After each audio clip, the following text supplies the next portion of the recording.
ನುಗ್ಗೆ ಸೊಪ್ಪನ್ನು ಬಳಸಿಕೊಂಡು ಮಾಡಿರುವ ರುಚಿಯಾದ ಮೊಟ್ಟೆ ಆಮ್ಲೆಟ್ ರೆಸಿಪಿಯನ್ನು ಇವತ್ತು ನಿಮ್ಮ ಜೊತೆ ಶೇರ್ ಮಾಡ್ತಾ ಇದ್ದೇನೆ. ನಿಜವಾಗ್ಲೂ ತುಂಬಾ ರುಚಿಯಾಗಿ ಬಂದಿತ್ತು. ನೀವು ಕೂಡ ಈ ವಿಧಾನದಲ್ಲಿ ಈ ವಿಡಿಯೋನ ನೋಡಿ ಒಂದ್ಸಲ ಟ್ರೈ ಮಾಡಿ ನೋಡಿ. ಟೇಸ್ಟ್ ಹೇಗೆ ಬಂದಿತ್ತು, ನಿಮಗೆ ಇಷ್ಟ ಆಯ್ತಾ ಅನ್ನೋದನ್ನು ಕಮೆಂಟ್ ಮೂಲಕ ತಿಳಿಸಿ. ಶುರುವಿಗೆ ಒಂದು ಈರುಳ್ಳಿ ಚಿಕ್ಕದಾಗಿ ಕಟ್ ಮಾಡಿ ಹಾಕ್ಕೊಂಡಿದ್ದೇನೆ, 2 ಹಸಿಮೆಣಸಿನಕಾಯಿ, 2 ದೊಡ್ಡ ಚಮಚ ಆಗುವಷ್ಟು ಕೊತ್ತಂಬರಿ ಸೊಪ್ಪು, ಅರ್ಧ ಟೀ ಚಮಚ ಕಾಳು ಮೆಣಸಿನ ಪುಡಿ, 1/4 ಟೀ ಚಮಚ ಗರಂ ಮಸಾಲೆ, 1/4 ಟೀ ಚಮಚ ಕೆಂಪು ಮೆಣಸಿನ ಪುಡಿ, ಅರ್ಧ ಟೀ ಚಮಚ ಅರಶಿನ ಪುಡಿ, ಅರ್ಧ ಟೀ ಚಮಚ ಇಂದು ಉಪ್ಪಿನ ಪುಡಿ ತಗೊಂಡಿದ್ದೇನೆ, ಅರ್ಧ ಕಪ್ ಆಗುವಷ್ಟು ನುಗ್ಗೆ ಸೊಪ್ಪು ತೊಳ್ಕೊಂಡಿರೋದು. ಇದನ್ನ ಹಾಕಿ ಚೆನ್ನಾಗಿ ಒಂದ್ಸಲ ಮಿಶ್ರ ಮಾಡ್ಕೊಳ್ಳಿ. ನಂತರ 2 ಮೊಟ್ಟೆನ ಒಡೆದು ಹಾಕ್ಕೊಳ್ತಾ ಇದ್ದೇನೆ. ನುಗ್ಗೆ ಸೊಪ್ಪು ಬೇಕಿದ್ರೆ ಸ್ವಲ್ಪ ಜಾಸ್ತಿನೂ ಹಾಕ್ಕೊಳ್ಬೋದು. ಚೆನ್ನಾಗಿ ಇದನ್ನ ಈಗ ಮಿಕ್ಸ್ ಮಾಡ್ಕೊಳ್ಬೇಕು. ಸರಿಯಾಗಿ ಮಿಕ್ಸ್ ಮಾಡ್ಕೊಳ್ಳಿ. ಇನ್ನು ಇದಕ್ಕೆ ಮಸಾಲೆ ನಿಮ್ಮ ಇಷ್ಟಕ್ಕೆ ಅನುಸಾರವಾಗಿ ನೀವು ಹೆಚ್ಚು ಕಡಿಮೆ ಮಾಡ್ಕೊಳ್ಬೋದು, ಅಥವಾ ಎಕ್ಸ್ಟ್ರಾ ಕೂಡ ಏನಾದರೂ ಬೇಕು ಅಂದರೆ ನೀವು ಹಾಕ್ಕೊಳ್ಬೋದು. ನನಗೆ ಇಷ್ಟೇ ಮಸಾಲೆ ಸಾಕು ಅನಿಸ್ತು, ಹಾಗೆ ಟೇಸ್ಟ್ ಕೂಡ ತುಂಬ ಚೆನ್ನಾಗಿ ಬಂದಿತ್ತು. ಚೆನ್ನಾಗಿ ಇದನ್ನ ಒಂಥರ ನೊರೆ ನೊರೆ ಬರುವ ತನಕ ಮಿಕ್ಸ್ ಮಾಡ್ಕೊಳ್ಬೇಕು. ಇವಾಗ ಇಲ್ಲಿ ಮಿಕ್ಸ್ ಮಾಡ್ಕೊಂಡಾಗಿದೆ. ನಂತರ ಒಂದು ಕಬ್ಬಿಣದ ಕಾವಲಿ ತಗೊಂಡು ಅದನ್ನ ಬಿಸಿಯಾಗಲಿಕ್ಕೆ ಇಟ್ಟಿದ್ದೇನೆ. ಇದಕ್ಕೆ ಮೇಲಿಂದ ಸ್ವಲ್ಪ ತುಪ್ಪ ಹಾಕ್ಕೊಳ್ತಾ ಇದ್ದೇನೆ. ತುಪ್ಪದ ಬದಲಿಗೆ ಎಣ್ಣೆ ಕೂಡ ಹಾಕ್ಕೊಳ್ಬೋದು. ತುಪ್ಪನ ಪೂರ್ತಿ ಕಾವಲಿಗೆ ಚೆನ್ನಾಗಿ ಸವರ್ಕೊಳ್ಬೇಕು.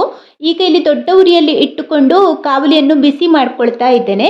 ಇದು ನೋಡಿ, ನಾನೀಗ ಇಲ್ಲಿ ತುಪ್ಪ ಸವರ್ತಾ ಇದ್ದೇನಲ್ಲ, ಇದು ಚೀಣಿಕಾಯಿ ತೊಟ್ಟು. ಚೀಣಿಕಾಯಿ ಅಂದರೆ ಸಿಹಿ ಕುಂಬಳಕಾಯಿ ಬರ್ತದಲ್ವ, ಅದರ ತೊಟ್ಟು ನೋಡಿ. ಅದನ್ನ ಈ ತರಹ ಕೂಡ ಉಪಯೋಗಿಸಿಕೊಳ್ಬಹುದು. ಈಗ ಕಾವಲಿ ಸರಿಯಾಗಿ ಬಿಸಿ ಆಗಿದೆ. ಉರಿಯನ್ನು ಪೂರ್ತಿ ಸಣ್ಣದು ಮಾಡಿಕೊಂಡು ಮೊಟ್ಟೆಯ ಮಿಶ್ರಣವನ್ನು ಕಾವಲಿಗೆ ಹಾಕಿ ಈ ತರಹ ಸ್ಪ್ರೆಡ್ ಮಾಡ್ಕೊಳ್ಬೇಕು. ನೋಡಿ, ಈ ತರಹ ಮೆತ್ತಗೆ ಸ್ಪ್ರೆಡ್ ಮಾಡಿಕೊಂಡ್ರೆ ಆಯಿತು. ಕೈ ಇರುವಂತಹ ತವ ಆದರೆ ಆ ಕೈಯನ್ನು ಹಿಡ್ಕೊಂಡು ತವನ ಒಂದ್ಸಲ ತಿರುಗಿಸಿದ್ರೆ ಆಗುತ್ತೆ. ಇದು ಈ ತರಹ ತಿರುಗಿಸುವುದಕ್ಕಿಂತ ನನಗೆ ಈ ತಟ್ಟುಗದ ಸಹಾಯದಿಂದ ಈ ಥರ ಮಾಡಲಿಕ್ಕೆ ಸುಲಭ ಆಗ್ತದೆ. ಈ ತವ ಆದ ಕಾರಣ, ಈ ಕಾವಲಿ ಆದ ಕಾರಣ. ನೋಡಿ, ಈಗ ಈ ತರಹ ಹಾಕ್ಕೊಂಡು ಇದನ್ನು ಸಣ್ಣ ಉರಿಯಲ್ಲಿಯೇ ಇಟ್ಕೊಂಡು ಬೇಯಿಸ್ಕೊಳ್ಬೇಕು.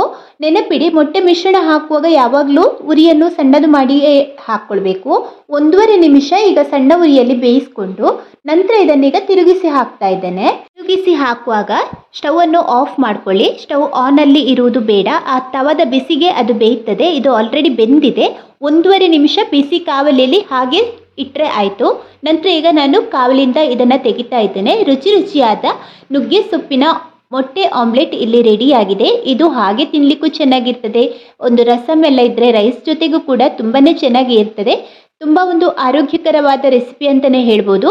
ನೀವು ಕೂಡ ಈ ವಿಧಾನದಲ್ಲಿ ಒಂದ್ಸಲ ಟ್ರೈ ಮಾಡಿ ನೋಡಿ. ತುಂಬ ಚೆನ್ನಾಗಿರ್ತದೆ, ತುಂಬ ರುಚಿಯಾಗಿರ್ತದೆ. Thank you.